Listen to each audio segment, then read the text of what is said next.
नमस्कार, आप देख रहे हैं आज तक डिजिटल और मैं हूं आपके साथ अनूप आकाश वर्मा और मेरे साथ हैं क्राइम तक के डिप्टी एडिटर चिराग बूटी। चिराग, बहुत बहुत स्वागत है आपका।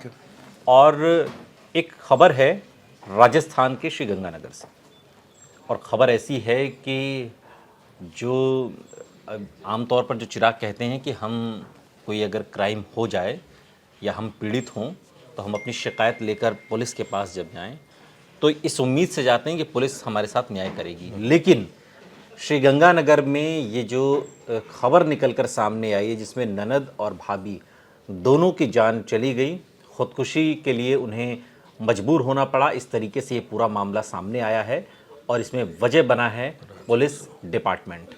क्या हुआ है ये हम चिराग से समझते। चिराग, क्या कहानी है जिसमें सीधे तौर पर डीएसपी पर सवाल उठ रहे हैं, पूरे पुलिस महकमे पर सवाल उठ रहे हैं, कैसे ये शक के दायरे में आ गया सारा केस? पहले तो मैं आपको ये बता दूं कि इस केस में पुलिस जो सीनियर पुलिस ऑफिसर है, डीएसपी रैंक के ऑफिसर, उसके खिलाफ मुकदमा दर्ज हो गया है।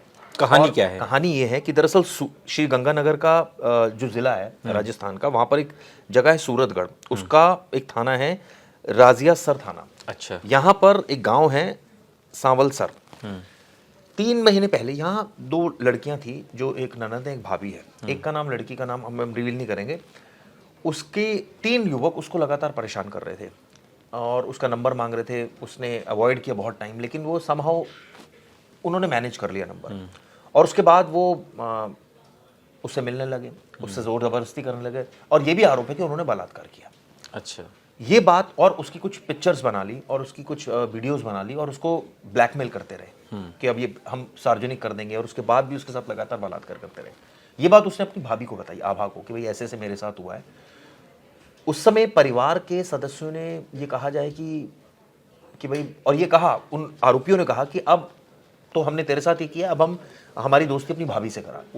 उसने मना किया बहुत, लेकिन वो नहीं माने और उसके बाद समहाउ उसने अपनी भाभी को बताई सारी बात, और उसके बाद उसकी भाभी से भी उनकी दोस्ती हो गई, क्योंकि वो मजबूरी में उसके दोस्ती कर ली। बहुत गांव का मामला है ये। शहरों में ऐसा लगता है कि ये कैसे संभव है, ये कैसे हो सकता है, लेकिन ये सच्चाई है कि दबंगई वहां पर जो एक नेता का बेटा बताया जा रहा है, 3 आरोपी इसमें हैं, उन्होंने इतनी ज्यादा टेरर कर दिया। और आप सोचिए वहां की पुलिस, मतलब शर्म आती है ये कहते हुए कि वहां पर जो पुलिस ने जो बर्ताव किया उन लेडीज के साथ, दोनों के साथ। आप सोचिए, पहले जब परेशान हुई, वो पहली जो सुसाइड हुआ था करीब 3 महीने पहले हुआ था, जो लड़की थी, जो नंद है दरअसल, जो नंद है, जिसका सबसे पहले सुसाइड हुआ था, और वो बेहद परेशान हो गई। पुलिस के पास उसने चक्कर काटे, कोई उसकी सुनवाई नहीं, फाइनली उसने सुसाइड कर लिया। अब उसकी जो भाभी थी वो मजबूरीवश जो है वो उनसे बात कर रही थी, उसके साथ शोषण हुआ, रेप हुआ, वो भी चीखी चिल्लाई, तब तमाम जगहों पर गई, लेकिन उसकी कोई सुनवाई नहीं। आप सोचिए एक क्यों ऐसा हो रहा? मैं आपको बताता हूँ। कोई शिकायत लेके जा रहा तो एक होता है ना कि उसको प्राइमरी केस दर्ज तो होता है, शायद वो दूसरे पक्ष काफी जो है वो ये कहा जाए पावरफुल, रसूख, तो इस वजह से बड़ा ये मामला। अब सोचिए आप, जब वो गई, डीएसपी वहां पर है प्रतीक मिल, उनके पास गई, सूरतगढ़ के डीएसपी, तो उन्होंने भी बड़ी अजीब सी बात की कि तूने सबके नाम क्यों लिखवा दिए, ये तो एक आरोपी था, ये था, वो था, तमाम बातें गई।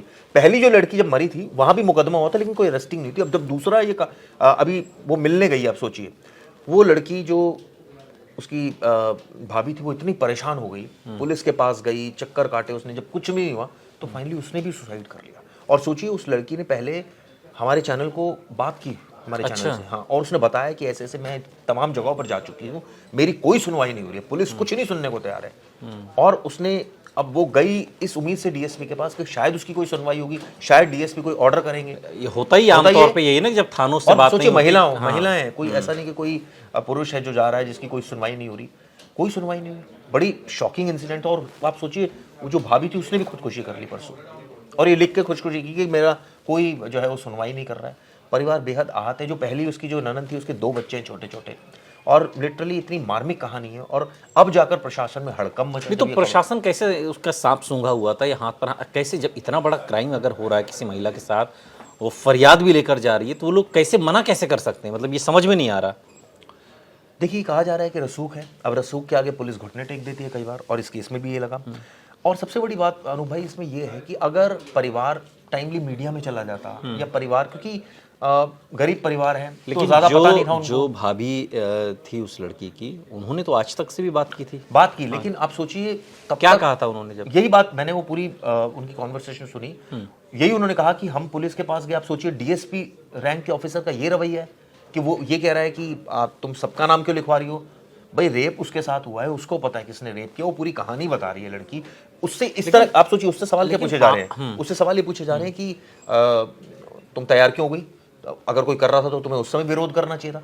अरे भाई विरोध करना चाहिए था, कोई सुनने के लिए तो तैयार हो। अगर महिलाएं अपनी बात रख रही हैं कहीं फोरम पर आकर, जब कोई सुन ही नहीं रहा है उनकी बात, तो लेकिन क्या करे वो? आम तौर पर ये देखा जाता है चिराग, आप भी देखते हैं कि ठीक है, थाने में किसी सिपाही ने बदसलूकी कर दी या एसआई लेवल के, लेकिन डीएसपी से आमतौर पर संवेदनशीलता की उम्मीद की जाती है।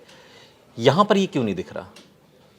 बड़ी वही विचित्र बात है। और भाई मतलब समझ नहीं आए, समझ से बहुत परे है। और सबसे बड़ी बात आप सोचिए ना कि लोग महिलाओं पर सवाल उठा रहे हैं, वो कह रहे हैं कि आप क्यों तैयार हो गई? अरे भाई जब कोई दबाव बना रहा है गांव का, अभी क्या एक्शन हुआ है डीएसपी को? एक्शन ये हुआ है कि अब कब गिरफ्तारी होगी, हम तो ये एक मुहिम चलाएंगे इस खबर पर। मैं कहूंगा हम लोग इस पर मुहिम चलाएंगे कि इस मामले में डीएसपी के खिलाफ सख्त कार्रवाई होनी चाहिए, जिन्होंने अनसुना किया, प्रॉपर इसमें जांच नहीं की। आप सोचिए अब एफआईआर दर्ज हो रही है, मतलब वेट कर रहा था प्रशासन कि कोई मर जाए। डीएसपी से क्या सवाल जवाब हुए हैं या किस तरीके का एक्शन लिया जा रहा है डीएसपी के खिलाफ?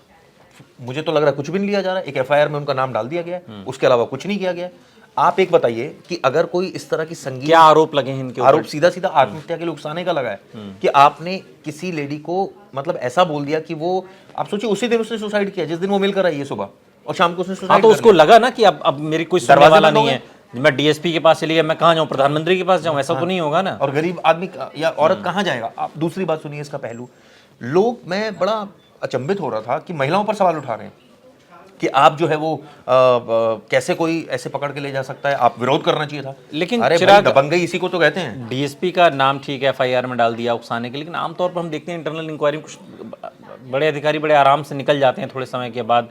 तो जो न्याय की बात है ये आसान दिख रही है अब चूंकि अब वो तो दोनों इस दुनिया में है नहीं, या और परिवार के लिए मुसीबतें हैं इसमें?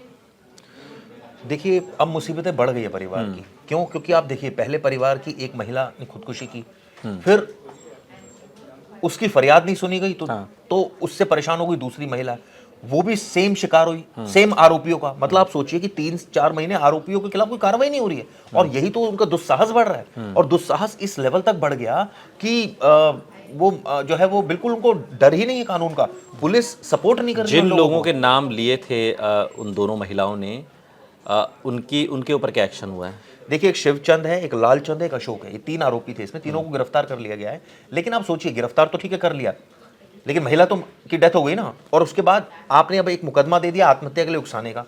पहले आप जो जांच कर रहे थे, पहला तो सुसाइड जो महिला ने किया उसका जिम्मेदार कौन है, फिर दूसरी जो उसकी भाभी थी उसकी सुसाइड का जिम्मेदार कौन है, अब आपने तीसरा बना दिया आत्महत्या के लिए उकसाने। या मुकदमेबाजी हो रही है, कोई एक्शन भी होगा? आप सोचिए डीएसपी अगर रैंक के अधिकारी इस तरह से बिहेव कर रहे हैं किसी महिला के साथ, और उससे क्रॉस क्वेश्चन किया जा रहा है कि भाई आप जो है वो एक का नाम क्यों, वो एक का, जब वो बता रही है 3 लोग थे वहां पर मौके पर, उन्होंने इस तरह से वीडियो बनाई है। तो एक तो ये डीएसपी को कैसे पता कि वहाँ एक था कि 2 थे? पता नहीं डीएसपी को कैसे पता नहीं, और वो क्यों ऐसा बोल रहे थे। तो इसमें मुकदमा अब हुआ है, अब जांच चल रही है। लेकिन सवाल ये है ना कि मैं तो राजस्थान पुलिस से साफ साफ पूछना चाहता हूँ, क्या इसमें गिरफ्तारी होगी डीएसपी की?